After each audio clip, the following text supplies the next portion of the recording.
Welcome to the ATP Project. You're with your host, Steve and Jeff. G'day, Steve. How are you, mate? Happy New Year. Happy New Year mate, to you too. New year, Yep. new you, as they say. Absolutely. I want to get fit. Well, we're changing up the podcast as well too. Yes. We're in a new room. That's good, isn't it? We've actually just been talking about building in a studio actually here as well too, so soundproof it.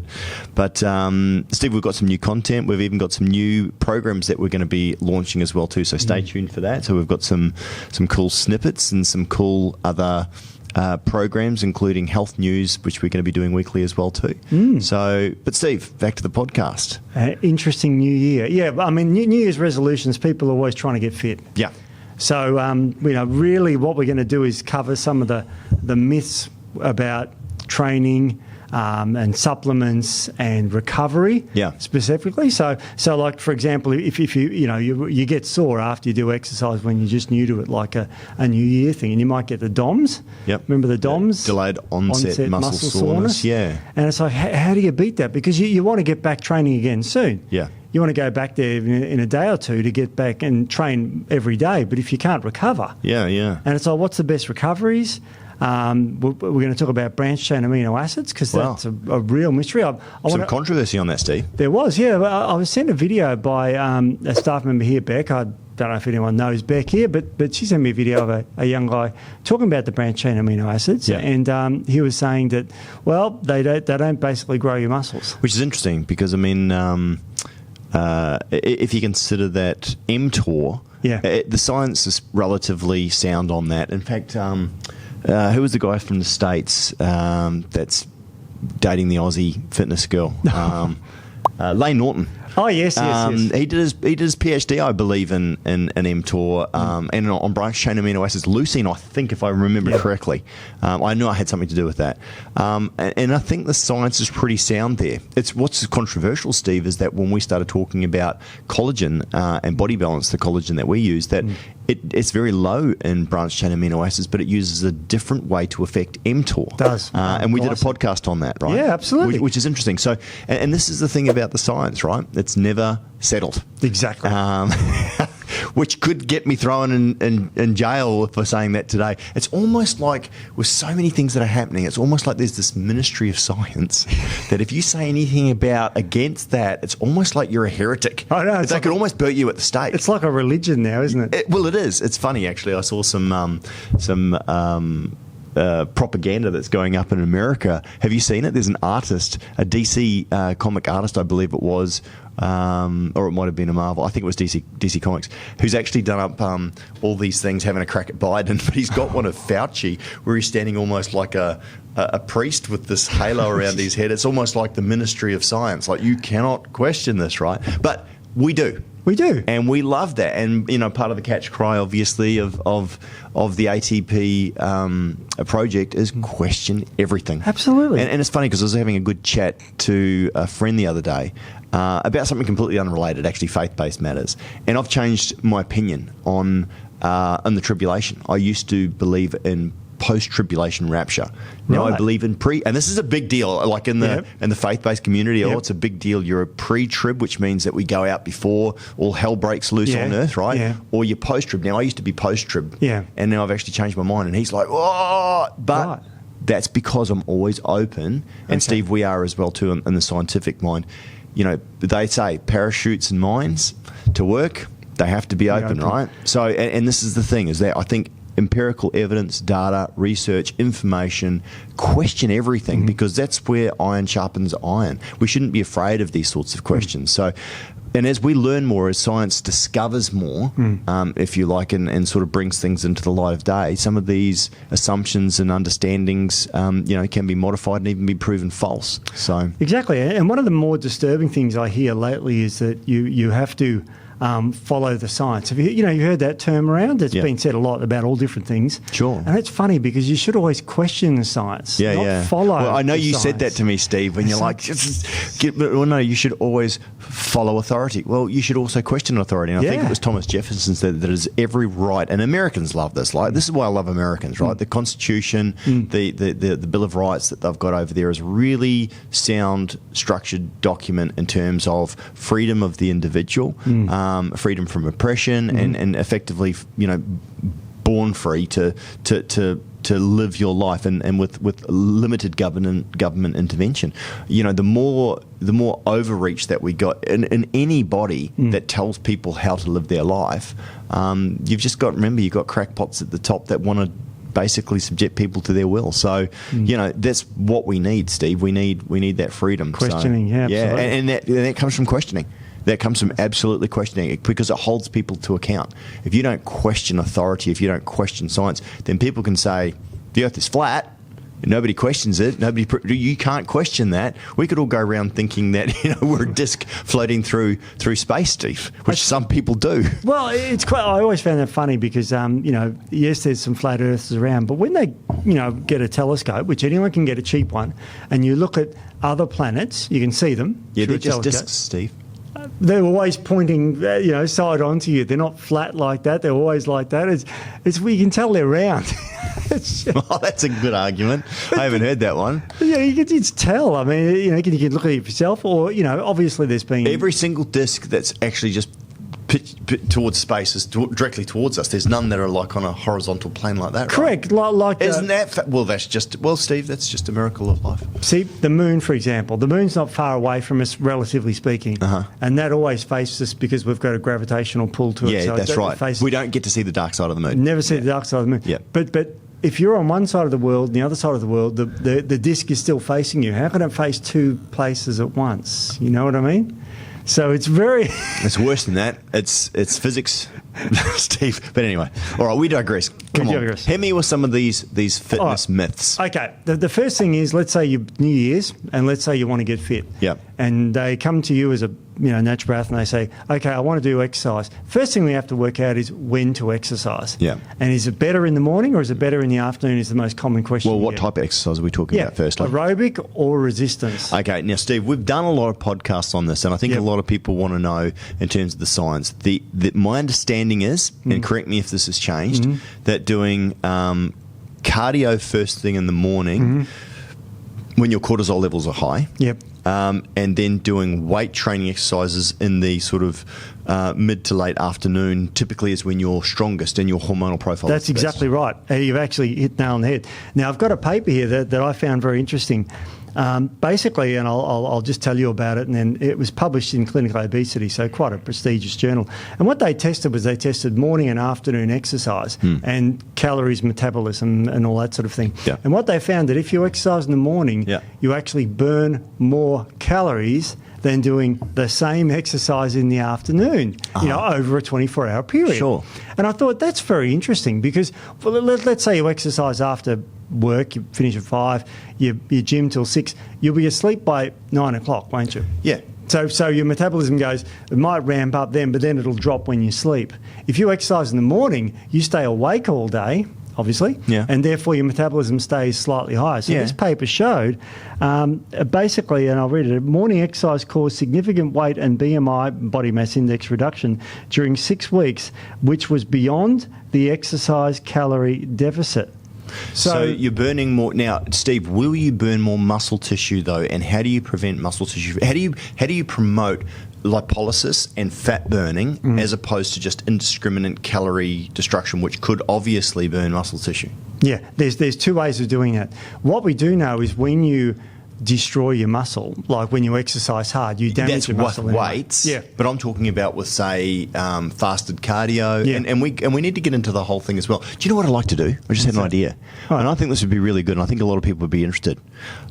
Why don't we do up an ATP science-backed training program that talks about maximising body fat burning, when to do it, how to do it, what ingredients, because we can't say what supplements, but what ingredients to take that may support that, when to train and for how long. And I know that there's difference between men and women. I know there's difference between ages as well too, but we could do this up. When's the best time to train for weight training? And what exercises have been proven to stimulate the most amount of muscle fibre response? So in other words, do you want to be doing concentration curls, or do you want to be doing hammer curls? What is maybe the top 3 ranked exercises? Because then you're effectively building the perfect training regime, and people can take what they want. Now, we did before steady state cardio, and then we talked about intermittent sprinting. I forget what the terminology was. They did it all out sprints. That was shown interval training, like sprints. But we could show the correlation, sort of, because we said, Steve, like according to the science, I think it was 3 times a week doing X amount of the sprint training, because there's always that bell curve, right? Yes. Like, it's like people that go, I saw these YouTube guys going, we're going to work out for 24 hours non-stop. Right? Did they? Yeah. But like just because what's it's not sarcopenia. What's the thing, Steve, that when you train really hard and you actually go into, literally people are going to hospital because they've actually trained so hard that their muscle tissue has actually effectively started breaking down? You get creatine kinase enzymes increasing, which is a result of your muscle breaking down, and that damages your kidney. Yeah, right. And if you work out too hard, if you put your body under too much load, you can actually wind up in hospital, right? Yes. You can even kill yourself. You can kill yourself. Yeah. And that's not creatine. Yeah. That's creatine kinase. This is where remember you heard the myth about creatine causing kidney things? Yes. This is where the whole thing came from, because creatine kinase is the enzyme that's released from your muscles when they're very damaged. So if you go ridiculously hard and you're training in the gym for like 4 hours, heavy weight and all the rest of it, and you're breaking all this stuff down, you literally can wind up in hospital. Yes. Yeah. So there is thing as overtraining, right? Oh yeah. So this is the thing that we want to look at, is the ultimate training, get into shape, ATP protocol. Let's do it, Steve. Ideal protocol too. The ideal protocol. And look, I mean, of course, you've got the high end trainers who, and again, one size fits all is a little bit dangerous, Steve, but at least it's a good base. Yes. And then you can go from there. You know what I mean? Yeah. I mean, when we talk about the best time to exercise, the best time is as long as you do anytime. it. Yeah, anytime. When you do it. Yeah. But we're being a bit fussy. Yeah. And the morning was found to be more effective because there's lots burning of studies. fat. For burning fat, yeah. Right.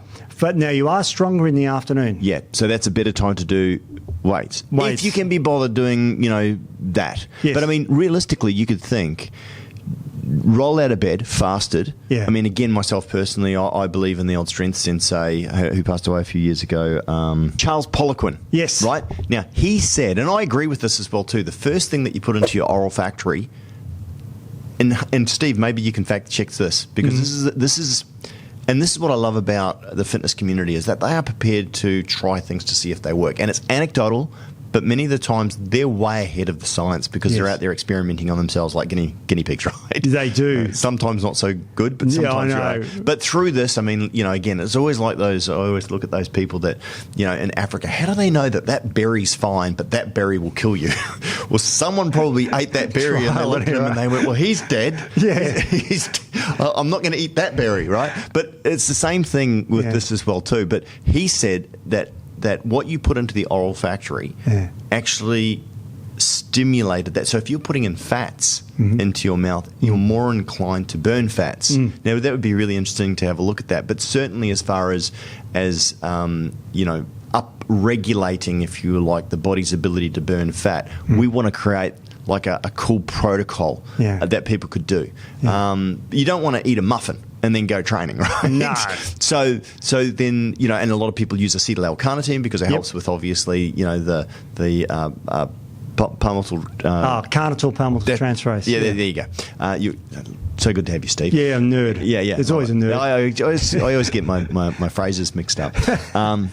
But yeah, so I think that would be really cool to sort of consider that. But then you could jump on your bike and you could do your sprint training, or you could go for a steady state. Yes. So you take the dog for a walk briskly for 40 minutes or something like that. But it would be really cool to say, okay, here's the optimal fat loss journey with the bare minimum. So in other words, it's like people go to the gym, right? I think it was Dorian Yates and all the rest of it said 45 minutes to 50 minutes is optimal because that's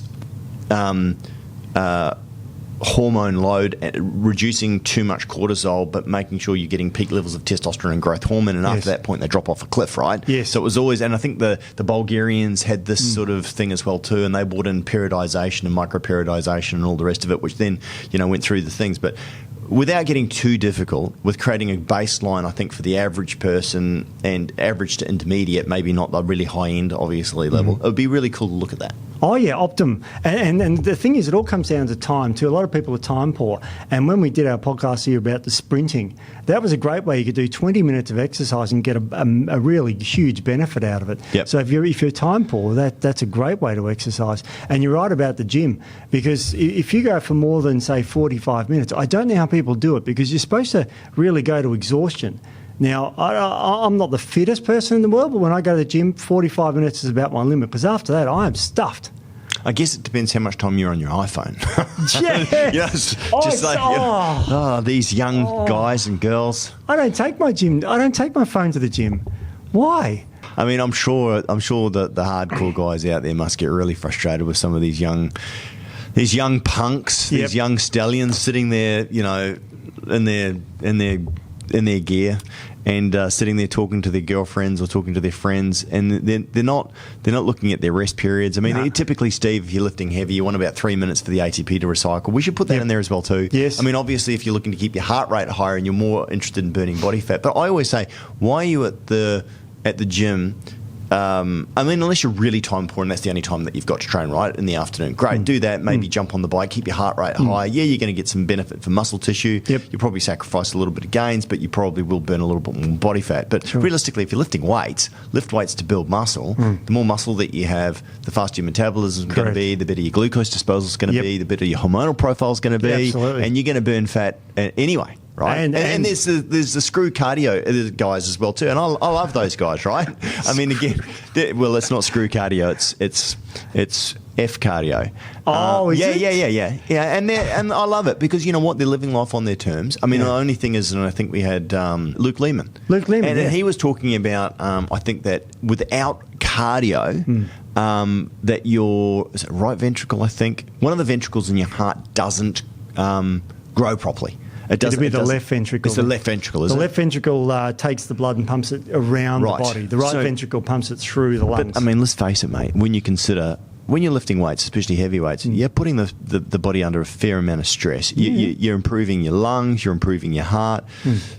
Compared to the guys that are sitting on the couch that probably live to, 70, 80 years of age, you're probably more likely to outlive those guys because you're doing some exercise. So, I mean, I guess we could be splitting hairs there. We are. But anyway.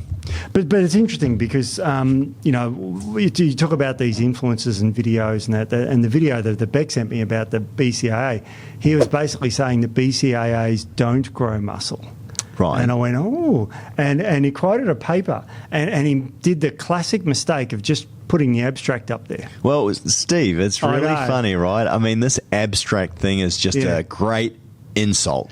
And one of the things with Matt and you and Elisma, when you're studying, if there's anything that you're not, it's an abstract. In fact, I would say that you guys are the opposite of abstracts because... We are.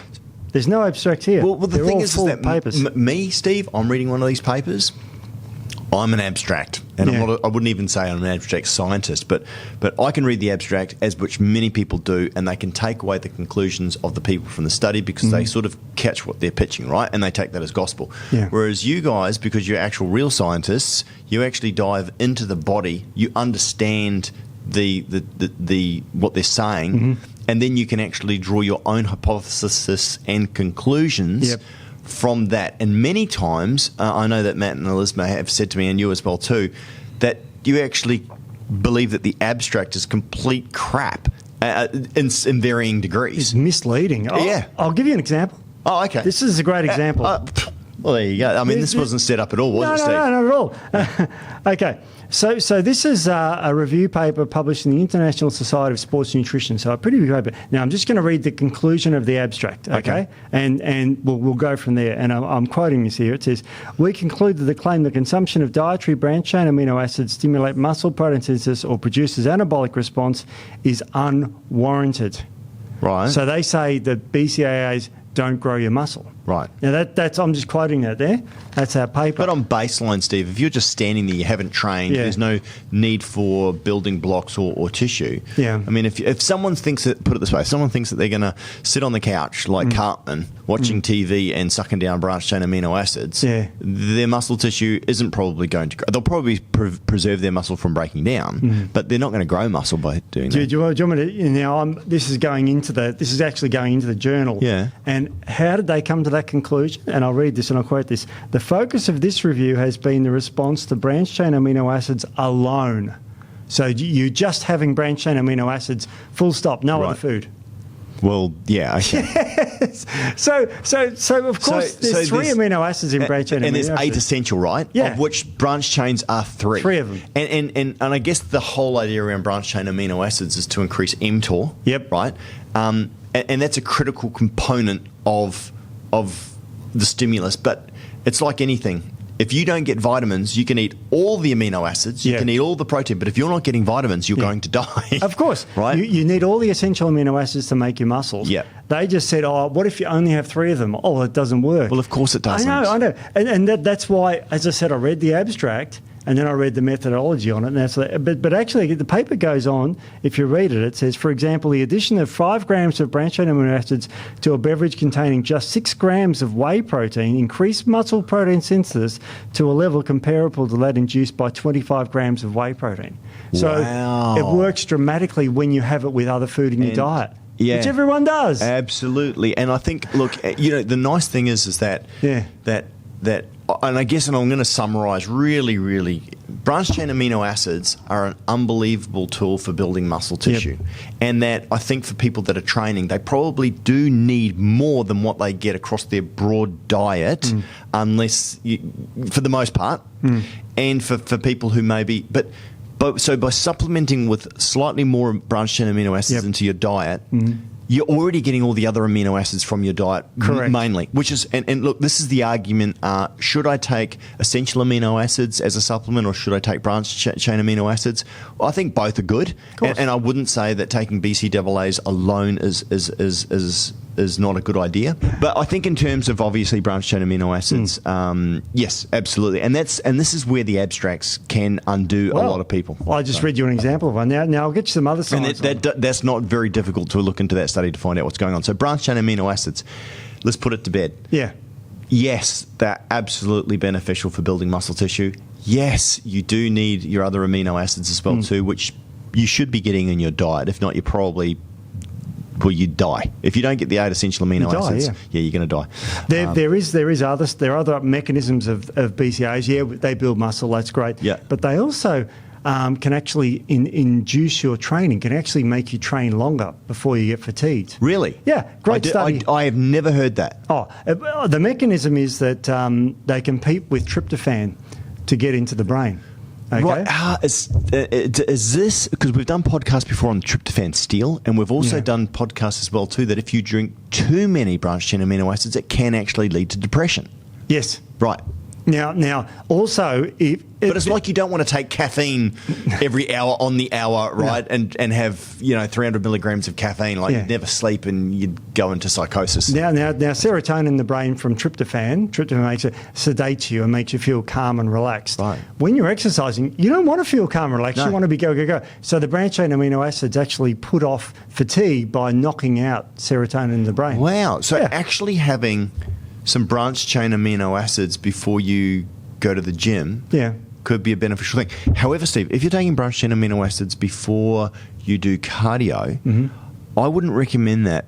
And hear me out, and you disagree with me if you want to. If you took branched chain amino acids, I'd take caffeine as a stimulant, right? Because calories are virtually negligible. Yep.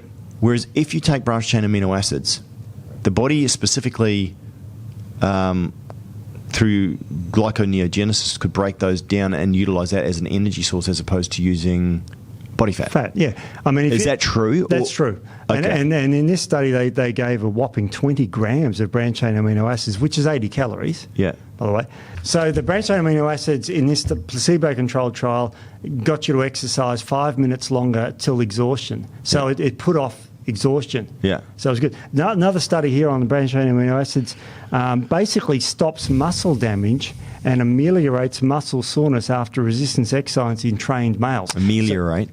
Gets rid of. Okay. Gets rid of, attenuates muscle damage, so it slows down the muscle damage. Yep. And that's that measured by that creatine kinase. And again, I'm sure, I mean, and Lane's an expert, Lane Norton's an expert on this. I guarantee if you go and check out his podcasts or YouTubes or whatever he's doing, I guarantee you that he'd have all the science probably outlined 10 times over. Well, the good thing about BCAAs is, yes, they build muscle, but they also, stop muscle damage and, can enable you to exercise longer. So there's many benefits. But as I said, I got this video saying, there's no need to take them. And it's like, geez, that's not following this. But in his defence, this paper was published 2021 and the video was 2018. So, he may not be aware of the How did he reference the study? Did he go into the future, Steve, and reference it? He referenced a 2017 study, he just read the abstract, which said, it doesn't work. But then you read the whole paper. Right. It was like, it's just branched-chain amino acids, no other amino acids. And it's like, who would measure that? Yeah. Because you can't build muscle with just branched-chain amino acids. I guess there's a little bit of common sense, if you want, that needs to be built in. But that's the problem, right? Yeah. And this is where you can utilise statistics and information. If you leave out, critical, pivot points or swing points or critical foundation material, you can make anything look bad. Like, again, we speak about that water, that survey that people do on water. What's water's chemical name again? H2O? No, hydroxy monoxide. Dihydrogen monoxide. That's the one, dihydrogen monoxide. Okay, did you know, Steve, if this is found everywhere, but if you breathe this in, you'll die.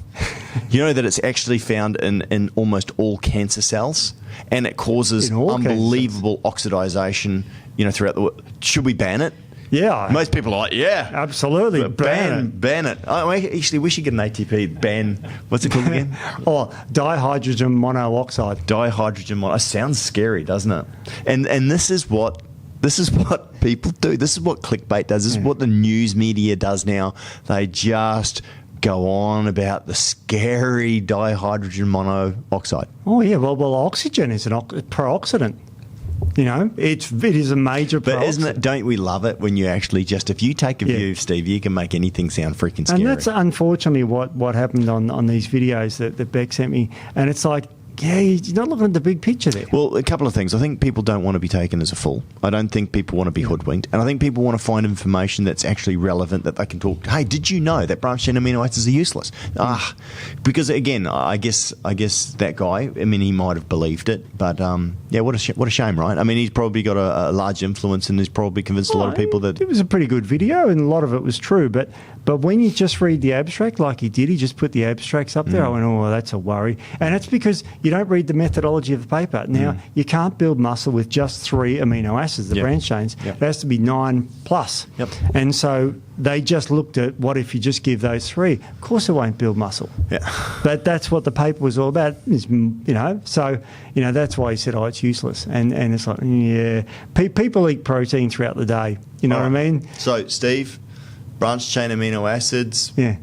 tick, they're good. They're absolutely, they're good. There's no question. I don't think you can really get around that. Yeah.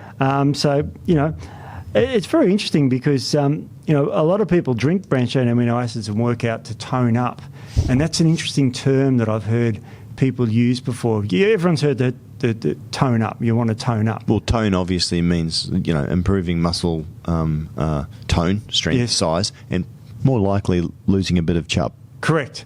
So it's building muscle and losing fat. That's what toning up. And a lot of women use this term because they don't want to get, quote, big. Well, they don't want to turn into Arnold Schwarzeneggers, which is why they lift the 1 kilo plastic dumbbells. I remember, and this doesn't happen anymore. Well, maybe in some gyms it does, but the young bunnies now that are out there, they lift weights. Yes. Which is something that 20 years ago, Steve, back then it was like, no, I've got to do my jazzercise, right? And I've got to do my water aerobics and, I love seeing people lifting heavy weights. I wondered what you were going to say then. I love seeing girls squatting in the gym. Do you, Steve, you filthy animal? Oh, I think it's great. Only if it's Beck, right? Only if it's Beck. Me absolutely. Too, Steve. Absolutely. Me too. No, not Beck. I mean Tony. Yes. But yes, I think I agree with you. I think it's great. Yeah. No, because they're not going to get big muscles. No. They don't have the hormone. Well, 6 times less testosterone on average, and testosterone obviously is the hormone that builds muscle tissue. But yeah, you want to be fit and healthy and strong, build muscle tissue, and again, there's dampeners on our body. That if you're a female and you want to continue to look like a female, unless you're taking male hormone therapy, you're going to continue to look like a female, just a fitter one. Correct, and there's nothing wrong with that. It's terrific. Yeah. But also with regards to this exercise, a lot of people are squatting, and now we're all lifting weights, and we've all felt sore after lifting weights. And we call that the DOMS. Yep. Which is a delayed onset muscle soreness. And there's been a million myths about how to recover from exercise, and there's things that work and there's things that don't work, and it surprised me. I went through the literature and I found some things that do work. For example, things that didn't really surprise me was massage. Massage works really well. It does. Yes. Yeah. Well, it's funny when we sponsored Tony Freeman. I was who was a bodybuilder. Finished I think 8th or 7th was his best finish. He's a big guy, great physique, massive dude, and man, he was religious with his massages, right? Because you imagine the poor massage therapist, he comes and he's like, 140 kilos of just pure muscle, right? It's like, make sure you get all the nuts out, right? It's like, holy cow. I used to massage people years ago because I'm a qualified massage So therapist. am I, Steve. Yes, that's right. Water Street. Yeah, back in the day. Those days, I mean, and we would get some. I'd go to sort of some carnivals where, like sporting carnivals, and I used to hate massaging the muscly guys. But I've never done someone who's 140 kilos like that. That'd be horrendous. Yeah. But that seems to work. Now, it makes sense, but a lot of people don't have access to a massage therapist after they go to the gym. No.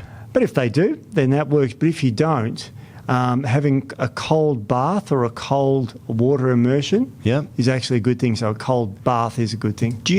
I'm probably going to ask you stuff you don't have, Steve, but do you have a percentage of how good it is in comparison? I mean, I guess it depends on how good the massage therapist is for a start. Exactly. I mean, again, are they using trigger point? Are they an MST where they're actually, or are they just as a Swedish massage? Is it a trigger point massage? Is it a shiatsu? What did it say? Unfortunately, they couldn't what they call quantify it because there's no measurement for DOMS like a number, 38%. There's no such thing. But so people just have to go it on based on how they feel afterwards. Do they recover quicker? So if you do also passive what's it called? They call it passive recovery. That's right. Yeah. Passive recovery. Like which is what? Okay, so let's say you're a runner and you run for 2 hours. Passive recovery would be going for a walk after that for 20 minutes.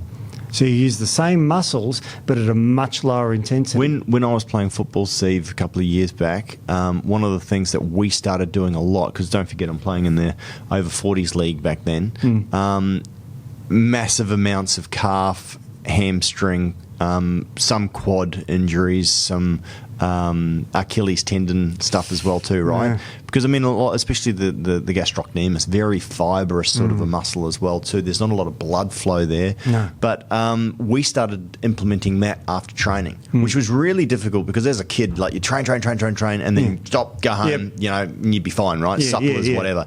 Whereas you get a little bit older, once we started implementing that started reducing the amount of injuries that we had significantly. Yeah. So it's the same thing as getting on the bike and just doing a gentle cool down for a period of time. Why? Is that just to do with blood flow? It does, and also blood flows to get nutrients to the muscles without damaging the muscles. So it's sort of like keeping blood to the area so your body can recover quicker. So therefore, based on that then, let's say if you're trying to build muscle tissue, you've gone to the gym, you've trained really heavy. Here are some theories, Steve. You tell me, true, good idea, bad idea, no difference, like in a waste of time or doesn't do anything. Okay. Would be to do some static stretching. So, for example, on chest, one of the old theories was was that you would train and then you would put the muscle under load. Now, I know that a lot of girls were doing this with regards to glutes. So they would train, go to failure, get to that point. Then they would use a lighter weight. They'd get down and they'd stretch out the glute to the maximum area, and they'd just sit in that stretch. Same thing on biceps as well too. I heard this years ago as well too. Same things. And I don't know what the science was behind it, but the theory is that it was effectively just really, any of those little micro tears helping that to tear. Because obviously once it tears, then it has to bond with the protein to become, which then improves strength and increases muscle, right? So that static stretch. Consuming nutrients right then in what they call an anabolic window, which is what we say all the time. And I think actually, if I remember correctly, there's something on that later on as well too, right? Yep. But just doing some very light, flies or something like that. That sort of stretches. What do you think? Very good, both things, because when you stretch the muscle after you exercise, it may not help with the DOMs, right? But what it does is it stretches the fascia. Yep. And the fascia is like the sock that contains your muscle in. So if you stretch that, it actually grows. You can actually grow the muscle more, and actually get the muscle to be bigger. Because as Matt rightly said, he wanted to coin the term DOFs, not DOMs, because he said it's actually not muscle soreness, it's fascia, which it's tomato sort of thing, right? But he's actually. It's factually correct. Yeah. So realistically, and maybe we should do this as part of our protocol, Steve, in terms of creating the ultimate, body. Body by Jeff and Steve. Imagine that. Hey, we're going to sell millions of copies. Can you get a ripple muscle of that? We'll do what we'll do, Steve, is we'll do it as an ebook, and people can buy it, and we'll charge $1 for it. We'll be $1? We'll make $10 million. Could you imagine a science-based full program? Here's what you eat. Here's how you train. This is what you do after you train. Here's your anabolic window. Here's what nutrients you use. Mate, we'll be rich. I think I had to do an assignment like that in when I did sports nutrition a million years ago, and we had to develop a perfect supplement and perfect training program for someone, and assuming they had all the money in the world and they had all the time in the world, and they had to do this for recovery and this for nutrition, and it was really interesting theoretical exercise. Well, let's do it. Yeah. And we'll give it away for free, Steve. Yeah. Because that's the kind of people that we are. Well, that's what we're sort of doing today. Well, it is, but I want to put it all together for people because people like it all in one nice, neat little book with and as I said, I want to rank the exercises based on the best ones for building muscle tissue. Hence, is flat bench better than dumbbell? Is tricep extensions, better than skull crushers? Exactly. Because we can actually rank them because there's actually sites out there that have actually looked at the muscle contraction and the muscle stimulus that it actually has, right? Yeah. And we'll take all that. And we'll take all that into consideration. Anyway, so what were you saying? Oh, what was I talking about? Talking about after workout. Oh yeah, post workout. Yeah. Now post workout, you've got your cells, your muscle cells, and what happens is there's two ways of getting nutrients into the cell. You can get insulin, and that binds to the cell and opens up the cell to let nutrients in. And there's another way called adenosine monophosphate. And that's another enzyme system that when you exercise, it opens up the doors to nutrients to come in. How do you do that? Well, you exercise and it opens up. So what you do is this about GLUT4 transport? Yeah, GLUT4 transporters are usually by insulin. Yeah. And the GLUT4 transporters mitigate to the cell wall and the muscles and let glucose in and amino acids. The other AMP way is when you exercise. So what you do is when you exercise, as soon as you finish exercising, if you can get some sort of nutrients in there like carbohydrates or proteins, then that will go in without insulin being stimulated. Okay, so here's the old adage. This is what we used to do. We called the bracketing technique for a period of time, which is where when you're trying to focus primarily on building muscle tissue, so forget about body fat for a while. It'll be interesting to see what you think would happen with body fat at this as well too. You would take some carbohydrates and some amino acids before you would go and train, and then post-training immediately after you'd take protein, and creatine, that would normally be a fast release protein like a WPI, and or spiked with amino acids, specifically branched chains. Steve, the old saying is that you needed to create an insulin spike, but what you're saying there is it doesn't sound like you need to. But the concern is that you've just trained really hard. You're in deficit. You've depleted muscle glycogen, which is the stores of energy inside the muscle, right? And that needs to be replaced first and foremost. So the best way to do that was to take a high glycemic index carbohydrate, multidextrose. You could even use sugar. A lot of people use straight dextrose. In fact, we used to sell dextrose, just straight dextrose. And you would take that with your aminos and with your creatine post-workout. That, I think, on average, we were recommending that guys were taking around about, I think it was 65 grams of dextrose. Yeah, it's a lot. And I think that was because we know that actually creates an insulin response. But even a small amount of sugar is going to create an insulin response, correct? It is. But with the insulin response for muscle building, and we'll forget fat for the minute, insulin binds with growth hormone to form insulin-like growth factor 1, which is a very anabolic hormone. Insulin's more anabolic than testosterone, correct? Yeah, very much so. And I mean, anabolism could be fat or muscle as well too, exactly. Right? So if you're sitting there eating donuts on the couch and Frosty Boys and, all that sort of slurping down, your caramels, sundaes from McDonald's, you're growing, you're anabolic. Oh, yeah. But it's going around your waist, not around your well, it could be going around your, you're not growing your muscle, you're growing your fat cells, right? It's right, because, let's say having too many carbohydrates without exercise like that, then the insulin is going to be raised through the roof, and the blood sugar levels will go up in the blood. And the body will go, well, where do I get rid of those? Well, the muscles are already full because they haven't exercised. They're still full. So the only way the body gets rid of, detoxifies the carbohydrates in the blood, it's turning into fat. Into fat cells. So the question is then, so do you need to take insulin to maximize muscle growth? Let's say if you're an 80-kilo male, you're relatively lean, sure, you might be able to lose a little bit more body fat if you really wanted to, but you wanted to focus on muscle building. Would you or would you not take a high glycemic carbohydrate? Oh, I would. If I wanted to, as well as exercise. Yeah. Because you get the insulin spike, therefore insulin-like growth factor, which is, as the name suggests, a growth factor.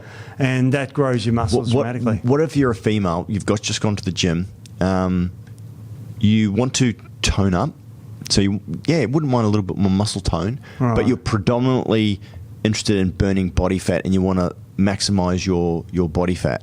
Now, I'm not talking about just sports specific, in other words, in that hour to 2 hours after the gym. I'm talking about creating a fat burning machine that consistently improves in muscle tone, in definition, without becoming the Hulk, but also burning body fat. Would you still take carbohydrates post-workout if you've done a weight-bearing exercise? No, because what I'd do then is I would deplete the glycogen out of my muscles. Because then guess what the muscles are going to burn next time you go to the gym? Fat, because you've run out of carbohydrates to burn. But are you then talking about a ketogenic-based diet? A little bit. If you want to burn fat, yeah, absolutely. So okay. All right. Well, you can see we can go down a bit of a rabbit hole here, Steve. It depends on where you want to. If you strictly want to burn fat, a ketogenic style diet is a good one. But if you want a bit of both, then you can have a little bit of carbohydrates in there, but not too many, and so it's a real fine balance depending on where the person is at. And a lot of the bodybuilders I know do extremes. They go through a bulking phase where they have all the carbohydrates and proteins in the world, and the women get large but put on a bit of fat. Then they go through a stripping phase where they have a very, very low carbohydrate diet. I think a lot of them use if you fit your macros now, where they say, look, it doesn't matter so long as you keep your calorie in deficit, you can obviously lose body fat, but there are things to consider like insulin and testosterone and other things like that as well too. And this is where I understand that philosophy, and I think it's good because it makes life easy for people. But I think if people really want to break it down into the next level, that we need to understand the other dynamics of food, like, as I said, like hormones, like insulin, obviously, from sugars is a big one. Huge one. So, you might be right that you may be able to diet down. If you're burning 2,400 calories a day and you're consuming 23, you're probably going to lose, body fat or weight, depending on what you're doing. But there's probably a better way to do it if you're eating better types of foods that don't screw around with your metabolism. And if you're eating more salads and other foods that are high in fibers and are difficult to break down, calories and stuff like that, the nutritional load, I guess, that you're getting out of them and the effort that it takes to break them down is probably going to be a good thing as well too. But typically that's more about fullness and satiety, right, Steve? Correct. As opposed, so that you don't overeat, as opposed to the actual mechanism of thermogenesis that comes from breaking down food. Yep, and that's where the magic of protein comes in. 30% more, right? 30%. Yep. You burn 30% more calories consuming protein because you have to break it down and the way that the body assimilates it. It's correct? called a TEF, which is the thermic effect of food. Yep. And fats and carbohydrates are really low, but protein is quite high. Yep. It's very difficult for the body to metabolize protein. And in the olden days, they used to think that, it takes too long to break down, that's bad. But it's actually good because protein fills you more. It fills you up more. Yep. And it's got a great thermic effect. So you're actually having more calories when you're burning more. And it also blunts the effects of insulin. So when you have protein with carbohydrates, which is another reason to have it, and it supports muscle tissue, and all your vital organs need it. Yep. So, I mean, protein is the king of things to eat. It is, especially if you're trying to, improve your body composition, because you can get away with eating extra protein. Plus, it keeps you fuller longer, so you're less likely to snack. So when you do overeat protein, though, Steve, the body will create. We've said it before, glyconeogenesis. But the work that it takes the body to do glyconeogenesis is pretty full on, and that's that TEF that you're talking about, right? It's a chemical reaction as opposed to fat. We can just store this as it is, and carbohydrates very easily converted to blood glucose, which then can relatively easily be converted into body fat. Correct. Yep. Whereas protein's a different beast. Protein is a different beast, and we talked about a study last year where they gave these guys. They said, all right, eat as much protein as you want, and their calories went, 600 calories more than anyone else's, yet they still lost the same amount of body fat. Yeah, right. So calories is not the be-all and end-all, because you've got to take into account that protein has got that thermic effect, so it increases your metabolism by 30%. Yep. And also, it's very chemically difficult to turn amino acids into carbon-based fats. Right. Because amino acids have got amine groups and all these sort of things. To turn that into a long-chain carbon-based fatty acid is incredibly difficult for the body to do so. So it uses a lot of energy to do that. Okay. It's really interesting. It is interesting. Good. Oh, it's fascinating. All right. What else have you got for me, Steve? Another good one is spot fat reduction. Can you do it? Interesting. And you know what? I found a paper on it which actually says you can. So let me set the stage for this. Where I think this whole came around was the idea that by doing crunches that you could burn body fat on your midriff. And I think this is where the whole house of cards, if you like, around spot fat reduction came from.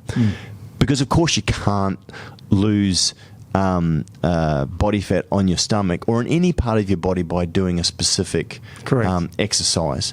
But there are tools and mechanisms, cryogenics. I mean, there are other things that you can do which can specifically target fat cells in a certain area, which is utilizing science, Steve, right?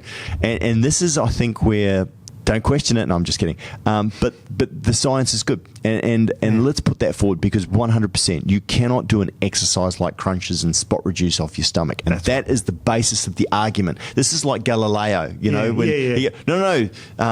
I think you said it, Steve, the Roman Church said, this area right here is the absolute center of the universe, right? In Rome, Or, actually, the Earth isn't even the center, let alone that spot there. Heretic, right? Yes. No, actually, let's look at the evidence, Steve. Yeah. All right, so give it to me. So you're right. I mean, so think about it for a second. When you exercise, and people probably know this, let's say you're doing your crunches, okay, you're using your abdominal muscles, and it's getting fuel from your bloodstream. Sure. Okay? Not from your fat here. It doesn't just go, I'll just grab that bit of fat there. I wish it did, because then you do crunches in your abs, and so it doesn't work like that. But as you correctly point out, there's cryotherapy. There are new science ways that you can actually spot reduce fat. But creams are great because they do work. There's evidence for that, and also there's things like lasers. at say 1080 nanometers, which target the fat. You put a laser on it, it targets the fat and breaks it down. Now, you've still got to then go ahead and all it does is mobilise the fat. Well, as they say, Steve, there's no such thing as a free lunch. No. It's the same thing with the creams as well, too. The funny thing is that the people that we still get to this day asking for them are actually the fitness and the bodybuilders, because they're already lean, and they might have areas that are the resistance or pockets of areas that just are stubborn, right? Where the circulation's poor, where you can actually target it. Instead of going this way into the body with, Thermogenic and all the rest of it, with this little decompartmentalized pocket of fat or what have you, you can actually go directly into that area. It's the same, if you like, almost as, and not the same, because, obviously liposuction is immediate, and that's intervention surgery, but in terms of lasers, in terms of cryo, I was surprised about cryo, because I was actually quite skeptical, to be honest, Steve, works. But it does work. But because you've got to remember, fat, if you think of fat, if you put your like olive oil in the fridge, it'll go hard, okay? But if you put water in the fridge, it stays as water, liquid. Yeah. So freezing, when I say freezing, the fat cells are much more susceptible to cold. Yeah. Okay, so when they use cryotherapy, they get the fat and they pinch it between two cooling pads. Yeah. And it actually breaks down the fat tissues because they're not very good in the cold. Right. It triggers. It just breaks them down. Lipolysis. So then your body's got to then exercise to burn that fat. It just puts it in the bloodstream. So it works. Right. You got to be careful then that you don't do that and then go onto the couch. Like you've literally it's mobilized. Yeah. So it might be difficult to mobilize that fat. And this is what we have a lot of people, lean up everywhere, but just these areas here, that's where that could lean off all that other fat first, but then go and get that cryo and then eat well and go train. Exactly, and you lose about 30%. It's quite effective, and there is literature on it. Wow. So it moves it, but interestingly, there's two types of fat. There's visceral fat and subcutaneous fat. Visceral fat is easy to move. Yep.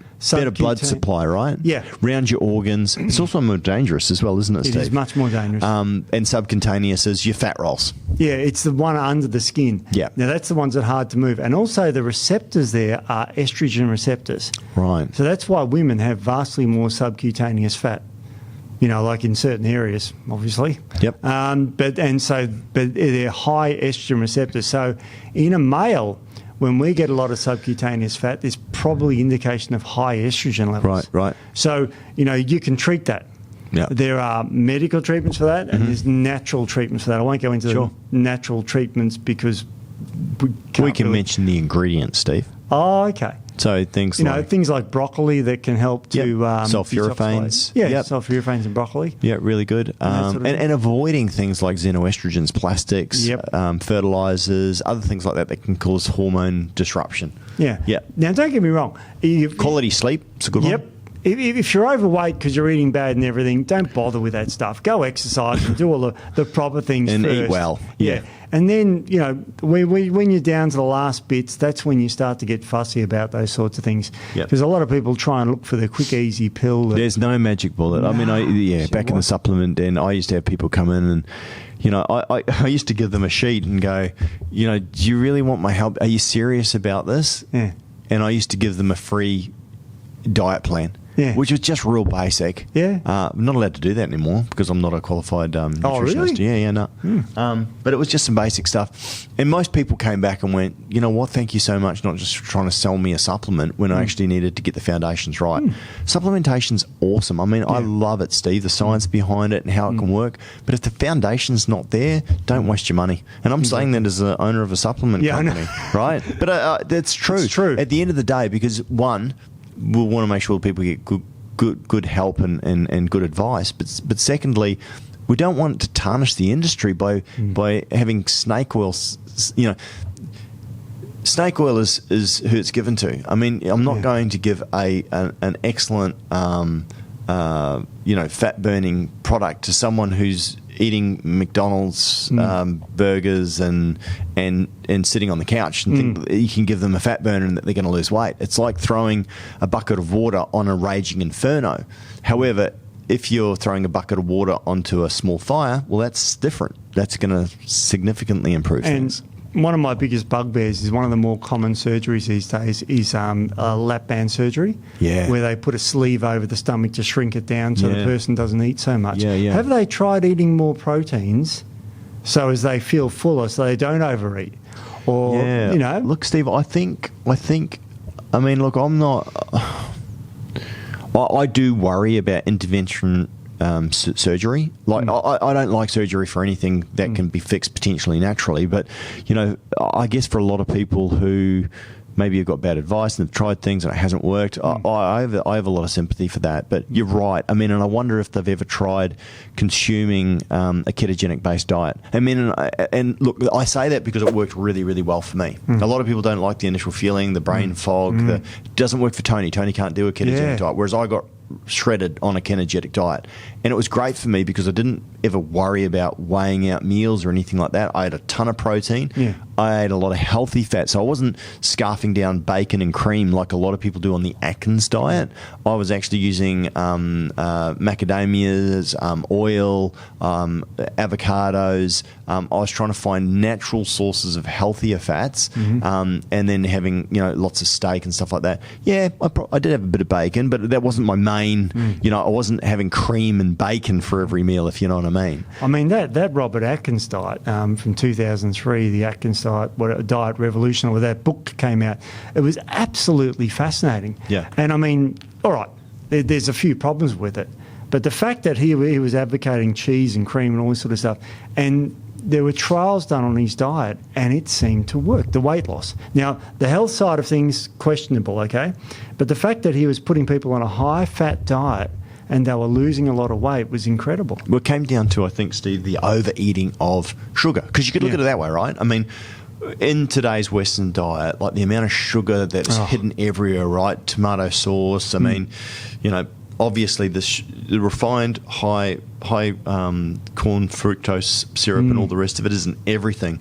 So if you even take it a back look and we go back to nature, you know, moderate amounts of healthy lean like salmon and fish and don't stone me, but, you know, beef and stuff like that as well too, eggs and stuff like that, along with, you know, avocado and oils and nuts and seeds.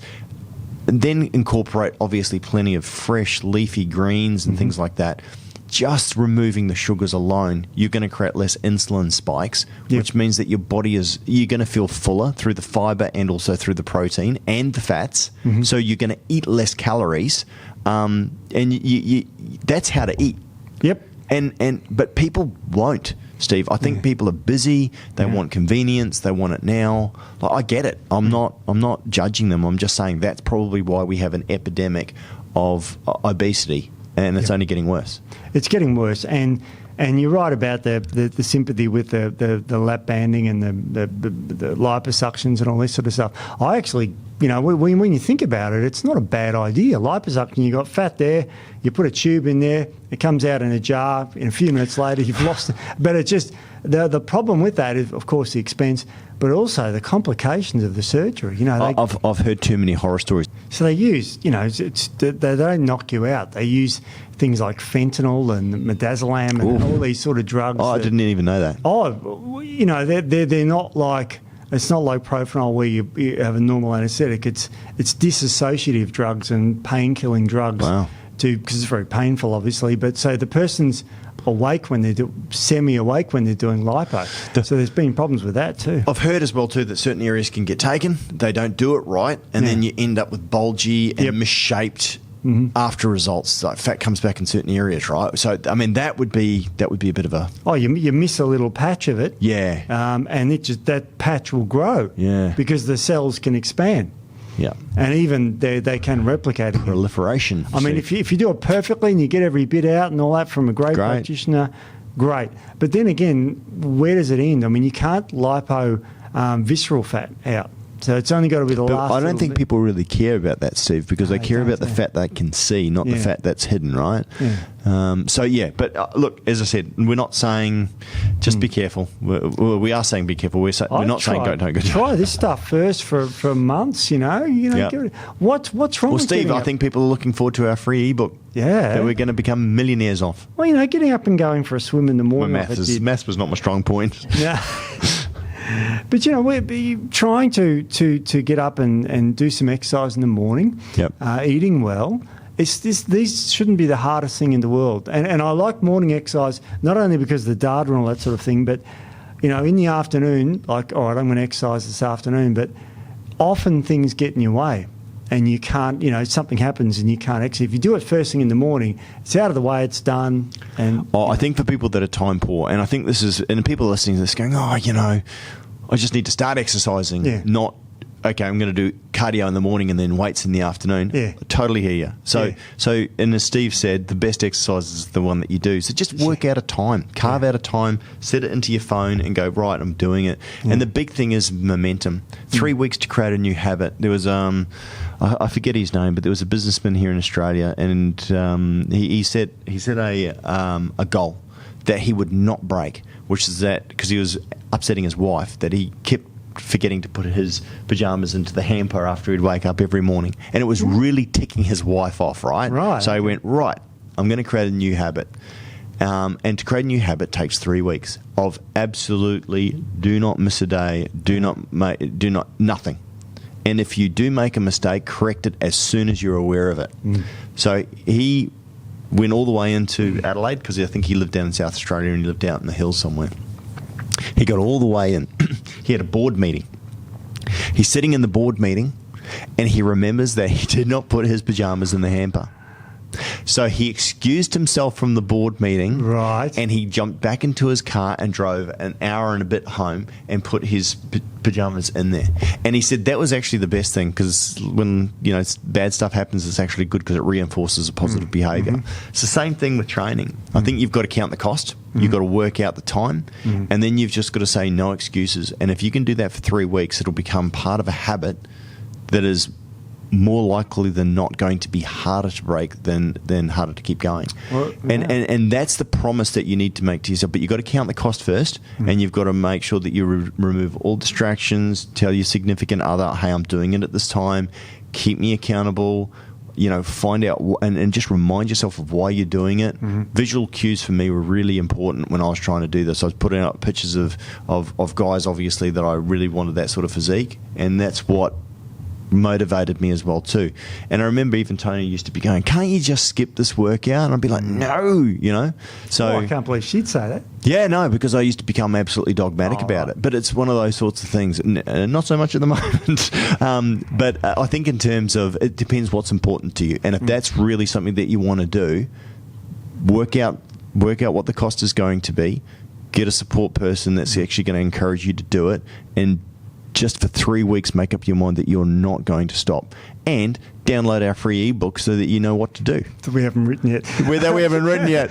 But you're right. I mean, get out there and start the habit. And even if it's getting up and going for a walk in the morning. I mean, yes, it's great to go to the gym. Yes, we talk about, but if you're starting something, you can certainly get up, have a big glass of water and do the block. Steve, you mentioned before about ice baths in terms of DOMs, right? I want to just come back to that really quickly. Okay. So I read The 4 Hour Body, which is a great book, by the way. I mean, again, don't wait for our free ebook. Go and have a look at Tim Ferriss's 4 Hour Body. Explain that to me, because I haven't read it. So basically, it was training 4 hours a week. Oh. So it's in the entire week. So he did the 4 hour work week, and he's done a few other things like that as well too. He's a brilliant guy, like just amazing. I'd love to have him on the podcast one time. And he breaks everything down to it's what's important. It's that 80-20 on steroids. It's what's the thing that really makes the difference. Anyway, so go and check out his book, The 4 Hour Body, because he actually spoke about, he's a biohacker. Right. A lot like who's the guy from America? Ben Greenfield. Oh, yeah. He's a lot like him as well too, right? And he takes things and he uses and experiments on himself, which I've got so much respect for those guys. Yeah. And what he said was that, an ice bath is really good. My father used to have an ice shower, well, coming from Christchurch in New Zealand, even in the winter, right? He'd finish off with 2 minutes in the shower, ice cold. I don't know. But what Tim said was that having an ice, 500 mils, of water, icy cold, lots of ice in it, drinking that, was almost as good. I mean, probably not, and probably didn't have all the systemic effects, but as far as growth hormone was concerned. So and that was a good way to shock the body and get things moving as well too. So, it's good. I mean, obviously it'll burn calories too because the body's got to heat that water. That's right. Right. And if it's at 4 degrees out of the fridge, then it's got to get up to 37. Yeah. So. Yep. So you use ice cold water first thing in the morning. Drink half a litre of it, which is actually more difficult than it sounds. Oh, that's easy. Yeah, no, but easier than having an ice bath. So choose. Well, I've been watching the cricket lately, and that what's his name, Jimmy Anderson from England. He's 39, pace bowler, and he has an ice bath, and it's like because he's just getting old. Yes, you're right. Well, and it's the thing is that Zlatan Ibrahimovic, my favourite footballer, he's 40 this year, and he's still playing at like the bloody top level. Unbelievable. Well, if you look after yourself, you can do that. Well, he had double knee. I mean, I did one knee and one shoulder. He's done both knees, and yet he's come back and gone back to professional football. What's my excuse, right? But yeah, he's unbelievable. So amazing, it's amazing what if you put the effort in, what you can achieve. Steve, what else we got? Well, that's pretty much it. We've got sort of everything covered, all the bits and that sort of thing. So I think it comes down to it's like what now, and I think the what now is, as you say, start a habit and start improving your diet. Look at your worst meal and try and improve that. You know what I mean? So, for example, if you're not eating well and it's usually breakfast, then change that to a completely different thing. Just one meal. See how that works out. Well, protein, Steve, 30% more calories. So, in other words, by increasing your protein consumption, and even if you just start with a couple of things. So that would be the number one thing that I would do if I was trying to improve body composition is increase the amount of protein. Yep. Now, the old adage was for guys trying to and girls trying to build muscle tissue is that you took 2 grams of protein per kilo of body weight. So roughly. Now, if you're 80 kilos, then you want to be getting about 160 grams of protein. And I think that's a good sort of general measure of rule. Reduce the high glucose and high sugar except for post-workout when that's a good time to have it. That can be. So, I mean, guys that I used to know used to use honey and bananas, especially right ones. I mean, you can use multi-dextrose. You can use dextrose itself if you want to. And again, Steve, depending on the amount of body weight, we can write this into the manual, though. Again, guys, girls, depending on what's focused for you and what you're trying to achieve. But, I'd take around about half your body weight in simple sugars post-workout to replace glycogen content. So if I'm 80 kilos, you take 40 grams? Roughly. Yeah. And I used, and look, there's no scientific basis for that, really, Steve. It was just for the guys that used to come in when I was in the shop and they were trying to put on weight or they're trying to maximize muscle tissue. 100%, and Richard Kreider will be a huge fan of this, creatine at the same time because it's going to get a free insulin lift straight into the muscle cell, right? I mean, and I take around about 10 grams of creatine per day every day, and I'll use that post-workout. Some people used to load where they'd take 20 grams a day for 5 days, which I think is actually, to be honest, slightly better. And please, if you're listening to this and you're a fan of ATP Science, don't throw your empty creatine container at the radio or at the stereo, whatever you're listening to us on, or on YouTube, because we know that we've been having supply issues with it. But CreaPure is 100% the gold standard. No creatinine in there. It's great stuff. We don't compromise. We only use that. But you can just use 10 grams a day. Even 5 grams a day is going to be really beneficial. Yeah. And I would definitely be looking at putting in some free-form amino acids with your protein source. Now, we are a huge fan of collagen. Obviously, we use Body Balance. If you're using whey protein as well too.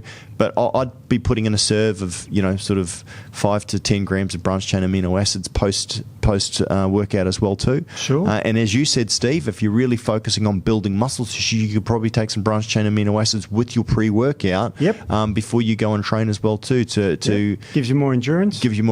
Protects muscle tissue as well too. Yes. Again, the whole way that you attack things is up to you. And Steve, if I've said anything that's not scientifically valid, no, you've done well. I mean, you know this stuff too. And well, I've done it from anecdotal, but I'm always looking to tweak things, and I'm always looking to make sure, Steve, that I'm not recommending the old wives' tale, which then becomes urban legend, and then people accept it as fact. Like, you can't spot reduce just because you can't exercise and spot reduce doesn't mean that you can't spot reduce through science and through other mechanisms. Right? Same thing with this. We're always learning. We're always, because at one stage they were saying, no, branched chain amino acids, just take them after your workout. But you can, if you really want to push the envelope, you can take them ahead of time as well too, right? Absolutely. And that's more to do with probably with, as you said, making sure that you're not getting the tryptophan, not feeling... Because you don't want to relax with exercise, and that's what these papers are saying. And you can use, obviously, caffeine and other stimulants as well, too, to help. But you could combine some of these things if you wish. Absolutely you can. There's so many ways to get the most out of your exercise and diet. One of the big things, I guess, is that people always say when you train, you don't want a lot of blood in your stomach because you want it free to go out to the peripherals. That's why typically sitting down to a large meal, is not a good idea. I mean, maybe a couple of hours beforehand, Steve, so that you've got the gastric emptying time is probably the way to go. But when you're using amino acids and things like that, the gastric emptying time is really quick. It is. So then you're not sitting with something in your gut while you're pushing out weight, trying to get blood to that extremity or that muscle group because it's actually half of it's in your gut, as well as you might feel a bit sick too. You tried to do squats when you've eaten a lot? No, thanks. Look, there's so many things we can do, but hopefully today we've gone through most things you can do and a few myths and a few ways we can improve our bodies. Well, I think so. Good one, Steve. It's been good, mate. It'll be good to be back. As I said, stay tuned, obviously, for some of our other podcasts. We're going to be doing regular guest segment as well, too, which we're going to be doing once a month. Exciting. We're going to be focusing on the science end of it, Steve. We're going to be having other contributors be coming in here as well, too, keeping things real. Don't forget, guys, we love your questions, so please send them through. You can do that through Facebook or through Instagram or through social media, or you can go to our website. If you've got any questions, you want to learn something, we'd love to hear from you. And appreciate it. Thanks for your time. Thanks for listening to us. And we'll be back next week with some more. Yep, we'll see you next week. All right, take care. Thanks, bye.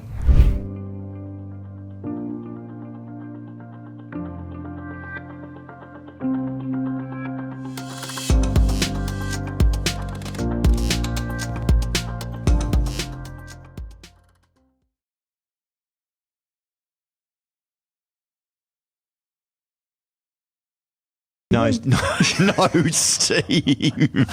No, Steve. And it's so funny because we had a real dickhead. I'll use that. You can enter that. You can put a little thing there.